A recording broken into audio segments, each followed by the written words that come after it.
I'm Shayna Egan. I am a jewelry maker and designer, and I work as a bench jeweler at Green Lake Jewelry Works.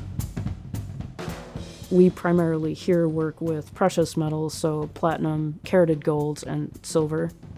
I don't think it's greatly different than other media. The fundamentals are the same, so composition, form, function, all of that remains the same. I was always encouraged to experiment and draw, so from the time I was very little and could hold a pencil and playing with Play-Doh, of course, things like that. Working with my hands is something that always was sort of innate and natural for me to do. Gosh, I've done a little bit of everything. Guitar tech is probably the most influential job I had just because it was very early in my career and kind of set me up for what I do now. I did that for almost 10 years. During that time period, I spent a lot of my free time playing in bands because it was the mid-90s, and that's right when women were starting to become super visible in the arts in that way. And I picked up a guitar and taught myself, and then was lucky enough to get offered the job at the guitar shop. So it lent itself naturally to playing with a lot of bands.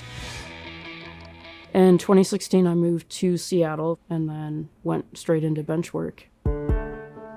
Design was always of particular interest to me, just in general, like being in the world, working with objects or tools and coming across things that aren't designed well and being frustrated with the way they function or didn't function, and that being such a large part of what metalsmithing is. It sort of overlaps between design, conceptual art, and craft.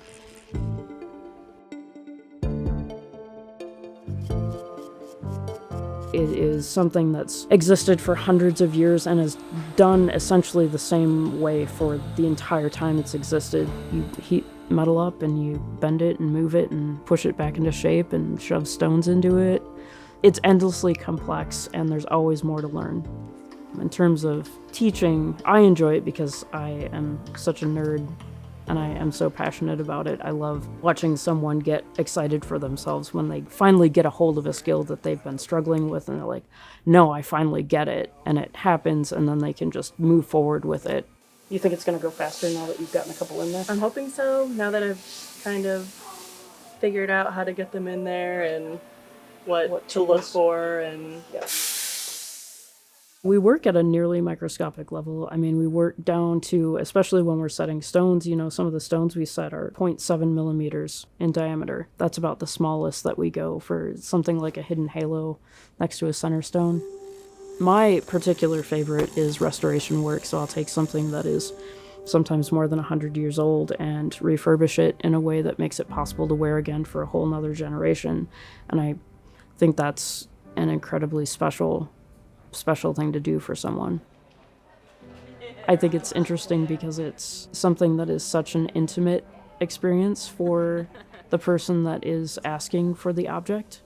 It's something you wear in your body sometimes every day, and so that way I think it's different than other arts. I think that's one of the things that was most brought to my attention being in school, watching people grapple with how to combine craft versus fine art, where fine art is typically like in the vein of conceptual art, so lots of big ideas and then trying to make that come through in the object, whereas craft disciplines are more oriented towards the function of something.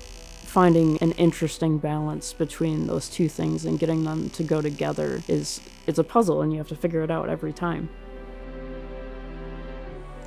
It is endless. You can keep going deeper on every level with it. You know, people spend their whole careers just dealing with gemstones or just with diamonds, or some jewelers are just engravers. They just embellish the surface of jewelry. I love to fabricate, so I love to take, you know, wire or sheet and turn it into something else, and in that way it is wonderful and terrible because you can never know all the things, but you always get to learn more.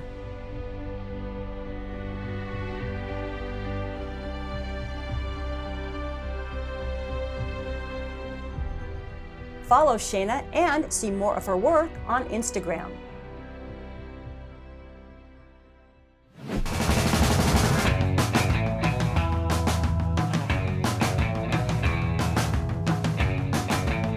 Catch Art Zone Friday nights at 8 and anytime online at seattle.gov/artzone.